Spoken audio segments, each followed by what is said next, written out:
Hello and welcome to this tutorial video on how to hold your hook and yarn, how to make a chain and how to make a double crochet. And we're going to start very much as we did when we were knitting, in that we're going to find the end of our yarn. Not this end that is the outer end that's tucked in and we can see, but the inner end which is inside the ball. So we reach in, pull that end out, and that means we can pull yarn from the ball without the ball rolling around. And then we're going to create a slip knot, and we do that by passing the yarn around our fingers, make a loop, pass the yarn behind and pull it tight. Let's do that again. Pass the yarn around our fingers to make a loop, pass the yarn behind the loop and pull it through. Now we're going to pop our hook through this slip knot. It's a thicker than average hook and it's thicker than average yarn, so it's not the easiest to work with in this situation, but it'll make it easier for you to see. And the yarn sits here on the throat of the hook, it's called, which is the bit that relates to the size of your hook. And a little way down the shaft here you have a thumb rest, that's where your thumb sits, and your other fingers wrap around the end of the hook. And then the yarn on your opposite hand goes around your pinky finger, over the top of the others, under your index finger, and then is pinched between your middle finger and thumb. And then this finger creates the tension. Let's do that again.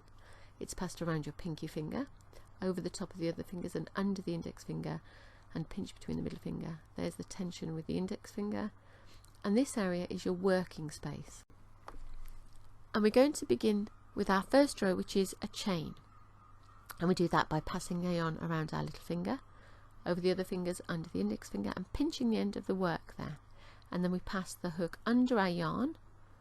This is called a yarn over. We go through that loop there, we're going to go back under, that's another yarn over, through again, back in the working space, catch the yarn, and there you go, that's the third one.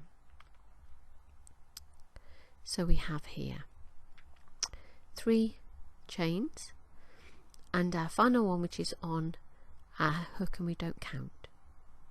Now we have our row of chains, and in this case we've done 10. So we've got 1, 2, 3, 4, 5, 6, 7, 8, 9, 10, and one extra, which is called our turning chain, which brings our hook up to the next level so that we can work on the same level as our stitch, which in this case is going to be a double. So we take hold of our yarn, we go through not the first stitch there, but the second. Our hook goes through the stitch, yarn over and pull it back through the stitch, giving us 2, yarn over again and through 1 and through 2, into the next stitch, through the stitch, yarn over and back through the stitch, so it gives us 2, yarn over and through 1 and through 2, through the next stitch, yarn over and through the stitch, yarn over again and through 1 through 2.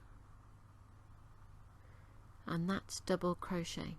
We continue that to the end, making sure to catch each stitch and particularly not to miss the end stitch. That concludes our tutorial video. I hope it's been helpful. If it has, please subscribe to the channel, give us some feedback and a like. There are more videos coming soon.